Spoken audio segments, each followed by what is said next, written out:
Okay. So I think I told you last time that I'm gonna basically do a question with you, if I correctly remember that. So first of all, let's have a look at that. Let's have a look at a question from the paper from this, and then we're gonna go forward. Wait a second. Let me open that thing.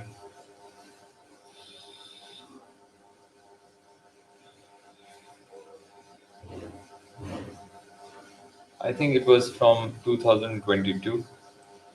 Just need to look at that. Sure, that's bad. No, no, no.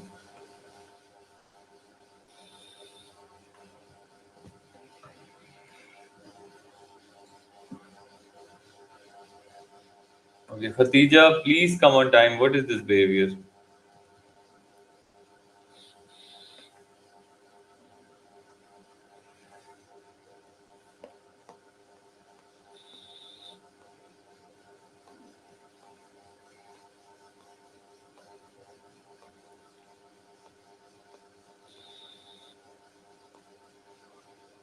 Abdurrahman, please come on time.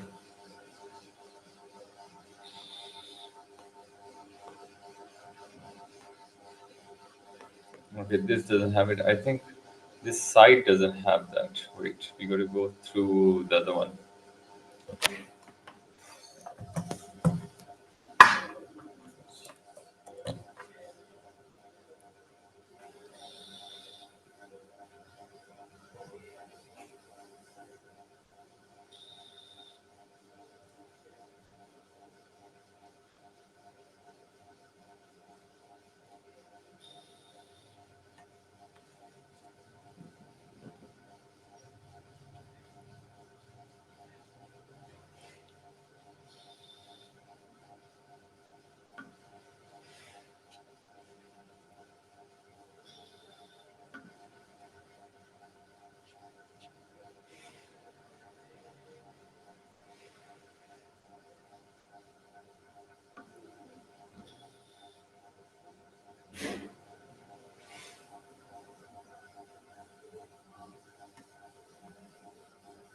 Okay, this is what we've done already, so we don't have to do that.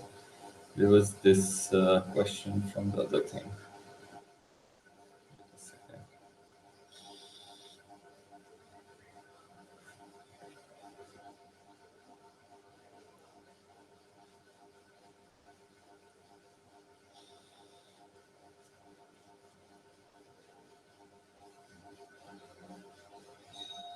Oh, yeah.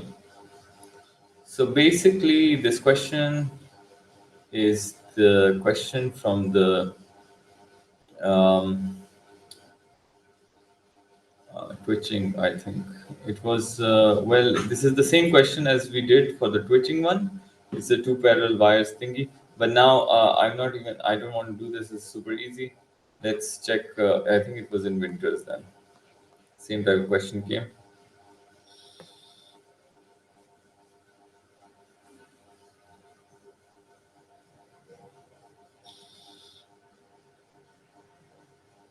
Oh, this one. Yes, this is the paper. Sorry. Just 1 minute, please.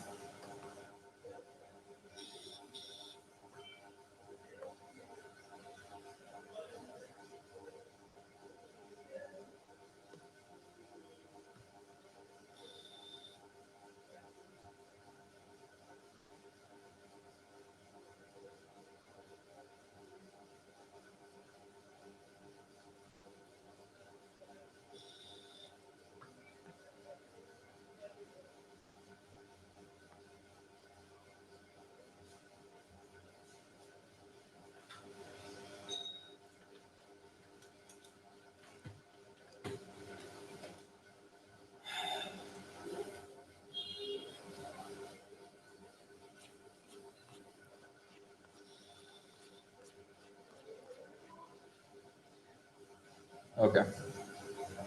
Right here, let's take a screenshot for this.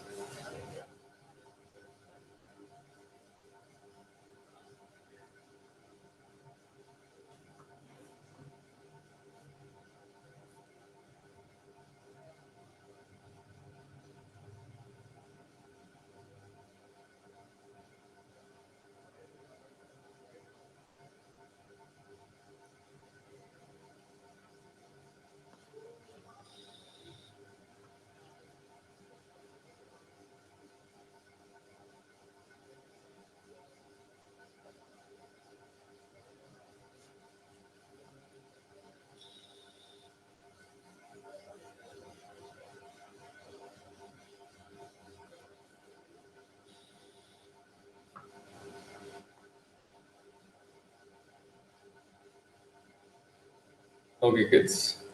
Now we're ready to do this one. So, speaking of this question um, now they're basically asking you about. Hello, Alexa. Acha, acha, sorry, sir. I'm adding you. Wait. Oh, so many people waiting. I'm so sorry. Added now. हाँ गाड़ी की चाबी गाड़ी से ये लो.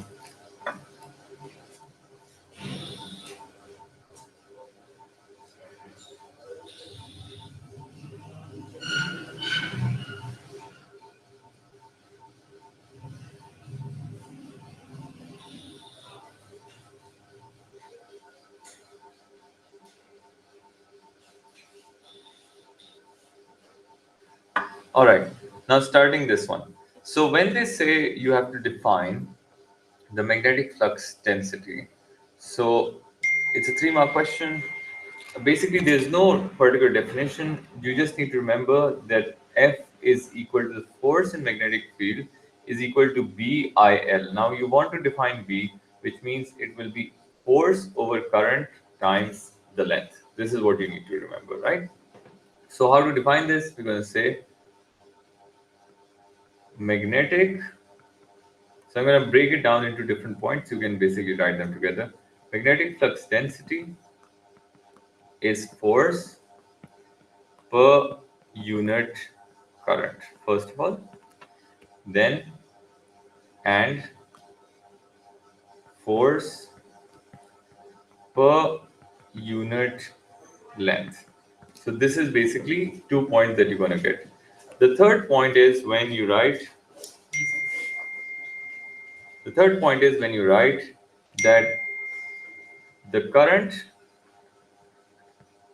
and magnetic field, magnetic flux density must be 90 degrees, or you can write perpendicular to each other, or magnetic field lines kya lo. Magnetic field lines would be a better word. Magnetic field lines must be 90 degrees to each other. So this is the condition. The 3 marks for this, I wrote it in the notes as well, so you can go through that. Is it clear? Yes. Now, in this particular question, like I said yesterday, they might give you a coil like this, right? So instead of coil like this, but it's the same thing sort of. So we're gonna basically look at this. So what they're saying is that now we have 40 turns coil. So this coil is turned 40 times, and it has two sides. As you can see, they're given length and the width of the whole thing. They're basically placed on a cradle, which is basically it hangs from a Newton meter, so it will probably be taking its weight. And then it says the vertical side of the coil of length and blah blah blah. The initial reading on the Newton meter is this. So obviously, if this is the initial reading, it means this is showing its weight. You guys agree? Yes. Okay. Now, because this is showing its weight. Now we're going to say a U-shaped magnet rest and a top pan plan that is set to reading 00, and the lower edge of the coil is lowered into the region between poles of U-shaped magnet. So basically now there's a U-shaped magnet like this, and reading is set to 0 so that it does not give you the weight of the mass of the basically magnet itself. So the magnetic field is going 90 degrees to the coil, as you can see from here. Maybe this is north, this south, I don't know, whatever this is. Anyway, and the coil is there, and Newton meter is showing initial reading of this, which is obviously the weight.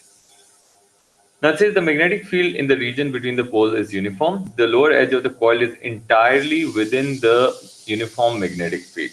It says a current of 3.94 is now passed through the coil. This causes a reading on the top balance to change to 2.16 grams. Do you guys understand that? Yes. Explain why current causes a vertical force to act on the coil. So this is the question. Now, so let's have a look here.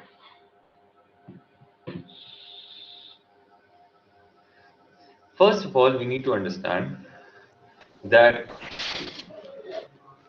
the current, the current in coil and the direction of magnetic field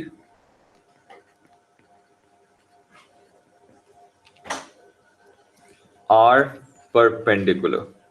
This is, like I said, it is important because both need to be perpendicular in order to have a force. All right, otherwise there won't be any force. Okay. Also, according to the Fleming's left hand rule, the force will be perpendicular to current and magnetic field lines. Because in the Fleming's left hand rule, you might have learned that if this is your index finger, it basically shows magnetic field. The current, which is perpendicular to the magnetic field, 90 degrees, right? That is 90 degrees to this. And also, when the force is this, the thumb basically is pointing upwards. So all of these quantities are actually perpendicular to each other. Do you guys understand that? Yes. Yes. So in this question, if I make a 3D diagram, so basically the field would look like this. This is basically the coil. So the current is this way, which is perpendicular to this, and the force is vertical because the force is perpendicular to both current and the field as well. So it's just like that, right? So always remember this. This is why the force will act. Anyway, the next thing is determine to three significant figures the flux density of B of uniform magnetic field. Now, what exactly is happening? If you look at the coil itself, right? This is the coil they've shown. So obviously this coil will have some sort of weight, W, which is equal to mg. And the force is acting upwards, which is the force from the magnetic field. Do you guys agree? Yes. So if that is the case, then I would say that actually the force for magnetic field is balanced by the weight itself. Agreed. And the force of magnetic field can be found by B, I, and L, and weight is equal to mg. Okay. Now, so we want to find B. We have the current, which is 3.94 amperes. We have the length. Length is given as, I think, if I check the length, this is the length, this is the length which is going through it. This is 3 centimeter. 3 centimeter means I'm going to write 3 here, 3.0 into 10 raised to power minus 2. But then this is not enough because this is just one length. And the catch in this question is that actually about this one, there are 40 turns given to this coil. So it means the total length will be 40 times 3. Do you guys understand that? Yes. Yes. So I'm going to put that 40. I'm going to multiply this because the length is, again and again they've wound the wire. And then the mass, now it shows, is 2.16 grams, which is 2.16 times 10 raised to power minus 3 kilograms. And we got to multiply this with the value of G, like that. Can somebody please help me find B?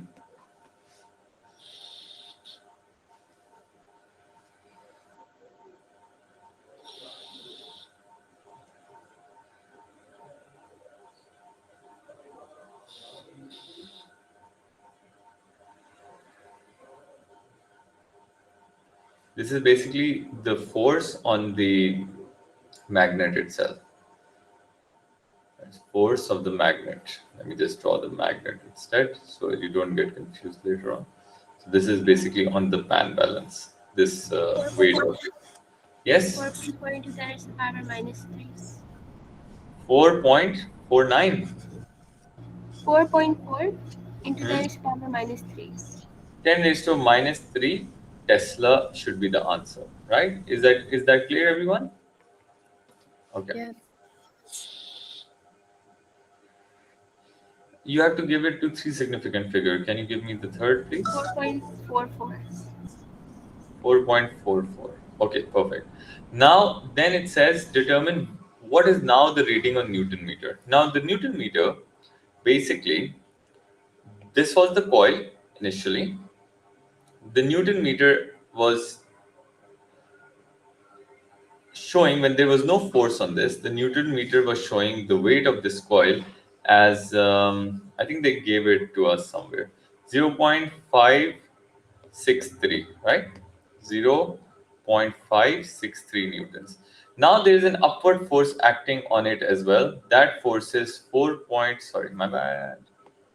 That force is not 4 point this. We need to basically use this thing.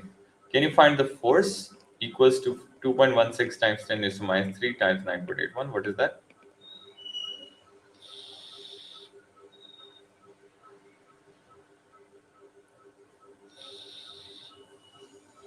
0.21. 0.21. Three significant figures, please. 0.211. 212. Okay. 11. 1 1. 1 1 newtons. Actually, if you round it, it's 12. It's 1 2. Okay. So 0.212 newtons upwards. So what would be the force now on the Newton meter? Because they're opposite, we're going to subtract that. 0.563 minus 0.212. And the answer would be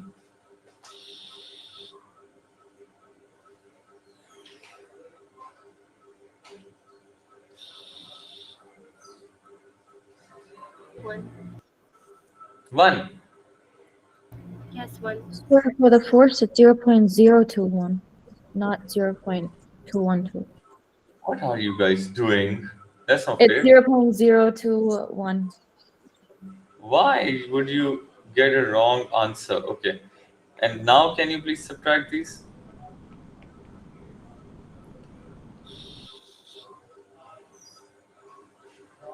0.542. 0.542 newtons. Do you guys understand that? Yes. Okay. Just look at this. Absorb this. Yes. Abia, Abdurrahman, and Abu Bakr, everything is clear. Huda, Dania, Fan, Aisha. Yes, everything's Yes. good. Khatija squares. Raza, I'm not sure if you fully understand that. You haven't done this chapter. Ryan, also you. So many, leaves you get. Okay. And then Samir and Zainab, do you understand this? Yes. Good. Okay. Yes. All right. Now we're gonna go to the next. Okay. Let's go to the next. The next thing we're gonna do is basically a paper 5 thing that we need to know, by the way. I'm not teaching you because I love this. I'm teaching you because they might give you this and you might be aloof that what has happened to you. So this thing is called Helmholtz coils. All right. You don't need the whole theory between them. I just want to tell you that basically Helmholtz coils are two basically coils which they put together. They have many turns actually, like this. And then actually, let me just copy this. And they're placed at a distance apart from each other, like that. Okay. These coils are connected with sort of single wire, and then they have a distance between them. This is the separation of the coils. The current going through the coil is I, and they create a very specific value of magnetic field through them, perpendicular to the current, like that. Just want to tell you this. Now, these helps of the coil are, just remember that only the diagram is important because it comes for it comes in paper 5. Okay, and the use of these are that it generates a very specific sorry value of magnetic field. And in certain experiments that you will see when we'll do more papers about paper 5, that you will be needing them in magnetic field questions. So basically, there are four. Oh, by the way, they have radius as well. By the way, so you can draw the radius. Sorry, I forgot about that. They have specific radius as well. That also affects this. I just want to tell you that they have few things that you need to keep in mind. N, I, R, and D. All right.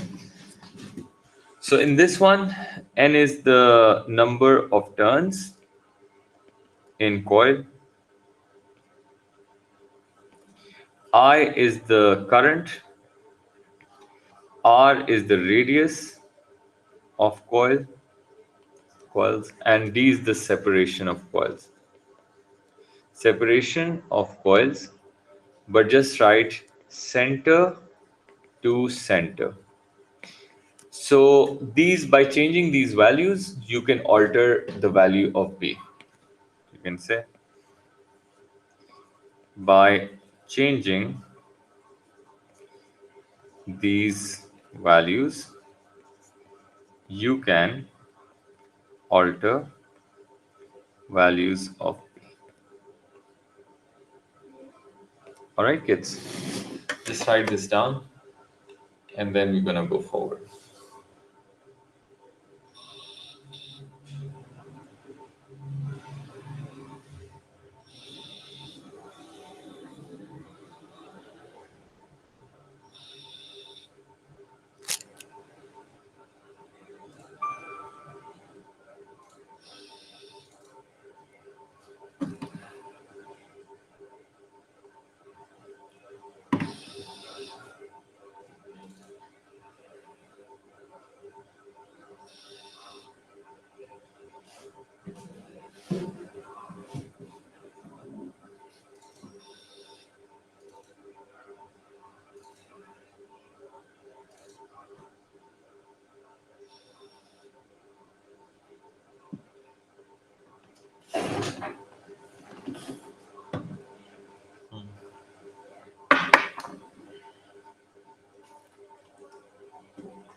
Done, sir. Okay. Now let's look at the next big topic that is a full-fledged thing. A lot of questions also come from this. Almost 50% questions from this would come on this. This is basically a device that's called the Hall probe. Okay. Now, Hall probe is basically a thin slice of a semiconductor. Semiconductors are materials like germanium and silicon. By the way, if you don't know.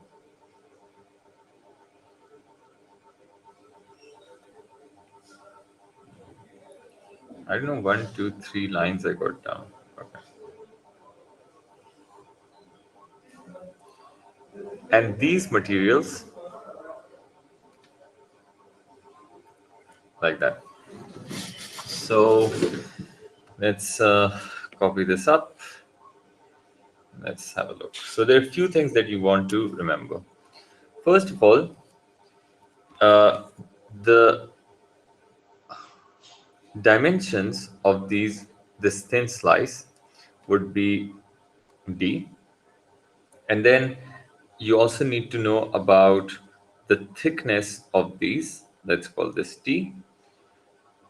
And then what we do is we connect this with two wires, like one from each side. So they're connected like you have a micro ammeter, very sensitive ammeter, and then it's connected to usually a variable,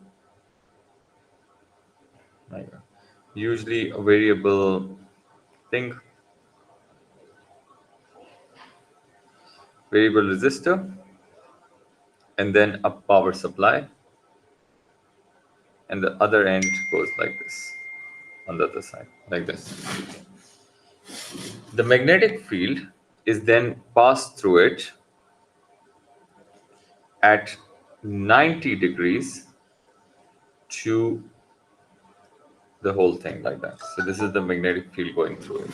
It's always taken at that 90-degree thing.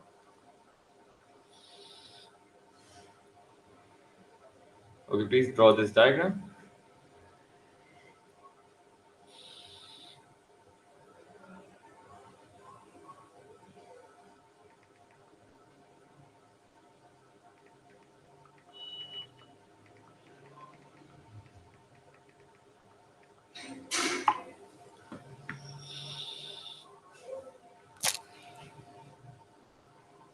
Okay, good.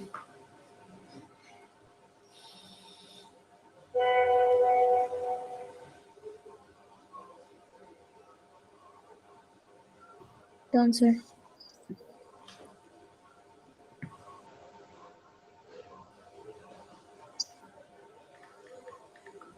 Okay.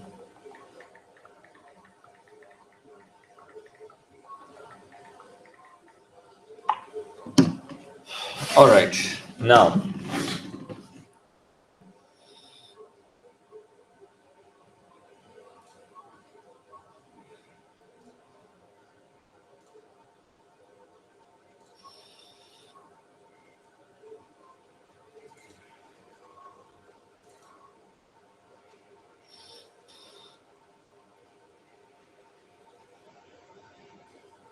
Now, first of all, we're going to basically write the theory behind this whole thing. Okay. I'm going to call this side as, let's change the color. I'm going to call this side as A. I'm going to this side as, the back side is Y, this side is X. Okay. And the bottom side is Z, like that. Okay, you guys? And yeah, so let's write the theory here, because a full 6-mark question might come on this, and you should be prepared for that at all costs.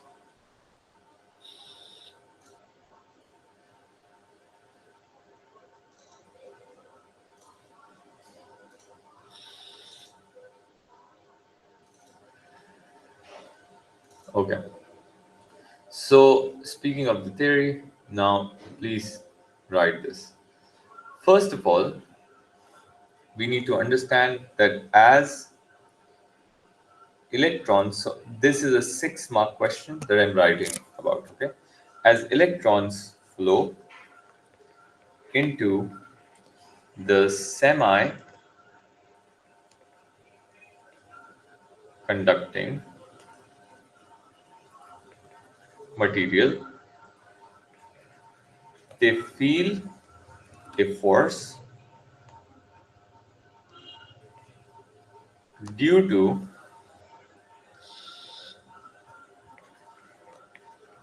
perpendicular magnetic field downwards. So the electrons, oh no, wait. Can you please fix this? Can you write negative here, positive here, please? I'm sorry about that.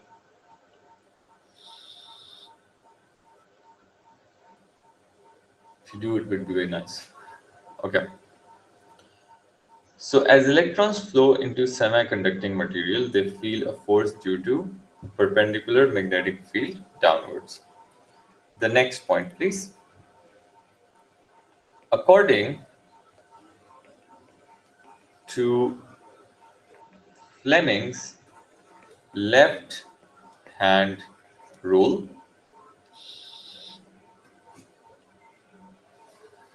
this is just writing 1 mark. Then I'm just putting it point wise. You can basically copy it down as a whole text. If you want to as a paragraph, it's fine. Both ways are fine. As more and more electrons get deposited, the upper side, which is basically Y in this. So electrons are going from X basically towards A in this. It's like electrons are moving like this, by the way, going here. So as more and more electrons get deposited, the upper side Y becomes more and more positive. Even if you don't write Y, it's okay, because the question might change accordingly. It's okay. I'm going to explain this, all of this in a bit, okay? So you should write it.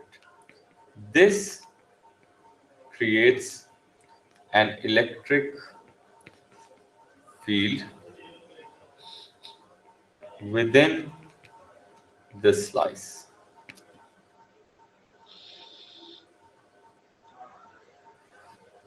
From top to bottom, because electric field goes from positive to negative. Okay?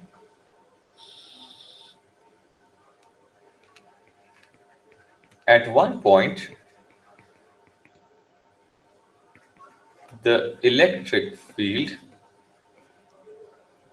strength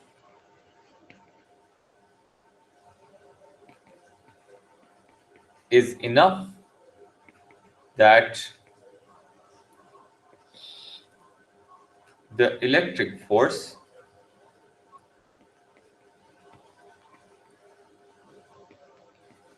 becomes equal to the opposing magnetic force. So you can write this point. Electric force will be equal to magnetic force at this point.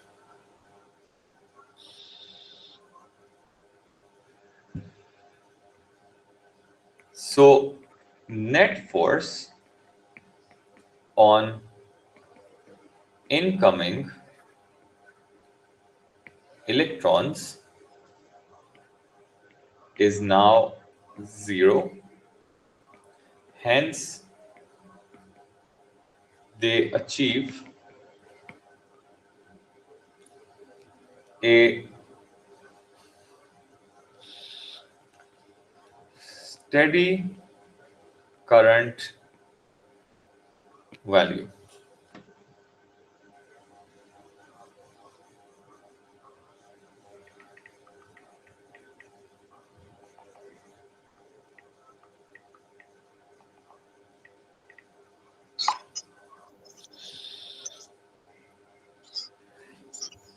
We can then use, I don't have space, so I'm going to just write. We can then use VH equals to BI. I'm going to explain all of this, don't worry. NQT to find the magnetic field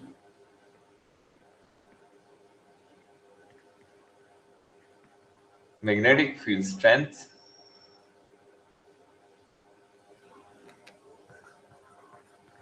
per perpendicular to the slice. Okay, so these are the 6 points that will score 100% marks if you write this. You write this and then I'm going to explain this to you again. This is the most important thing. It's kind of tricky, but once you learn this, you won't feel that much.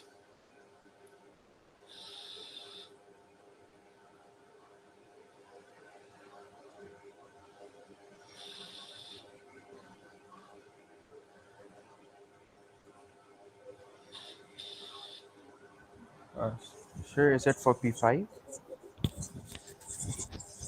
This one, no, P4, 6 mark question. Okay, sir. P4 question this is.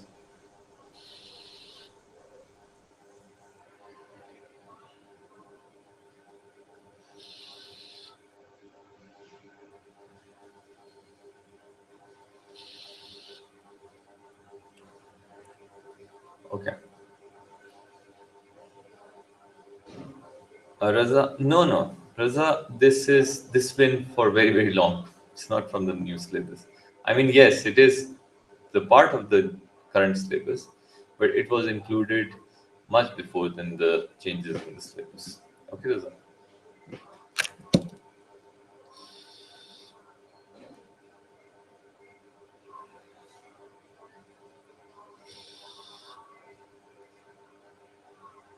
All right, kids, should I go forward now?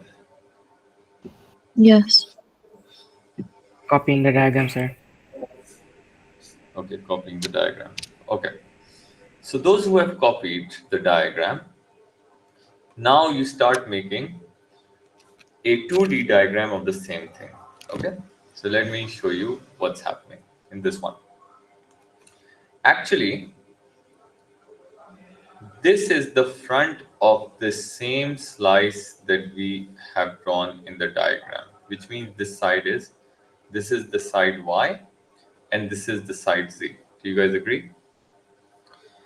Do you understand this? And the electrons are entering from this side and like that. Okay. This is the thickness, which is this is not the thickness. This is the distance d. That is basically the width of the slice, right? Like that. Now, what's truly happening in this? I just want to tell you. The magnetic field, like I said, is going into this, which means it is crosses. Do you guys understand that? The magnetic field is perpendicularly going into this slice, as you can see from the 3D diagram as well. Is it clear, everyone? Yes. Now, if you use the Fleming's left-hand rule, so basically we say electrons flow into the semiconductor, so that's perpendicular to the magnetic field. They are perpendicular to the magnetic field, the 90 degrees to it. Now, as they flow, you guys see that according to Fleming's left-hand rule, so you use your index finger pointed towards the slice. The current direction is towards the right, so your middle finger should be towards the right. Can you please tell me where your thumb is? You've done it in IG, you should be pro at this. Upwards, very good. So the thumb is upwards. But Fleming's left-hand rule, I just want to tell you that this is true for positive current.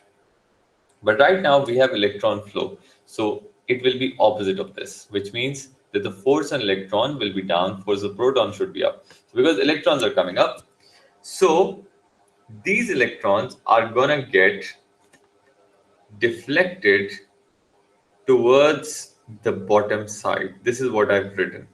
Do you guys understand that? As they are deflected towards the bottom side, electrons start to gather on face Z. Do you guys understand this? Yes. So this is the third point I'm explaining. As more and more electrons get deposited the upper side Y becomes more and more positive. Why? Because if the bottom side becomes negative, comparatively, the upper side will become more and more positive. Do you get it? Yes. Now, very important part comes here. Because now Y becomes relatively positive with respect to Z, now there is an electric field that has been generated within it. The electric field would be going from top to bottom like that. Do you guys understand this? Yes. And in fact, the electric field, the current, and the magnetic field are all 90 degrees now, as you can see, right? This is, my friends, the electric field right there. Okay. Now, Yes, so wouldn't be the reminder, got it. come again, please. I was about to say, wouldn't the electrons be deflected towards Y? But then I stopped. Now, think about it. Now, the electrons are being forced downwards with the force due to magnetic field. And now, because as the field gets stronger and stronger, I'm talking about the electric field, the electrons would also feel a force upwards because of the electric field. You guys agree? Because electrons get attracted to the positive side, no? Now coming to the fourth point, which says at one point the electric field strength is enough that the electric force becomes equal to the opposing magnetic force. You guys agree? Yes. Yes. And when this happens, the net force is zero, and that would cause the electrons to stop depositing at the bottom, and they will now go straight undeflected through the slice because now the net force is zero. You guys get it? Yes. And this is when this ammeter is going to basically show you a steady value of current because now it has achieved that equilibrium within that slice. Understood? Yes. Yes. This is everything that's written. Okay. This diagram that I've drawn in the second thing, that's basically called cross field diagram. And why am I calling this cross field diagram? Because if you draw it in 3D, the magnetic field is going like this, and the electric field is going down like this, which is basically 90 degrees to each other. Understood? Yes. This is cross fields. Okay. Let's write this down. So I hope you guys understand the theory at least for 6 months, right? Yes. Okay. Good. Just try to absorb this information. This is a lot to, this first time you're doing this. It's all right. It's not that hard. If you just go through this, even if you don't understand something, you can go through the recording again, or you can come back tomorrow and you can also ask me, okay, sir, if this is all right, if you don't understand, okay? It's okay.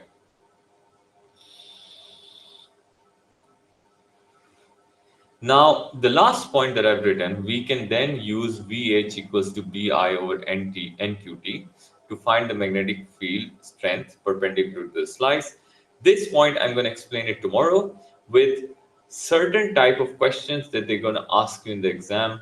So we'll do it then. All right. I will see you in the next class then. Have a nice day. Thank you. Bye.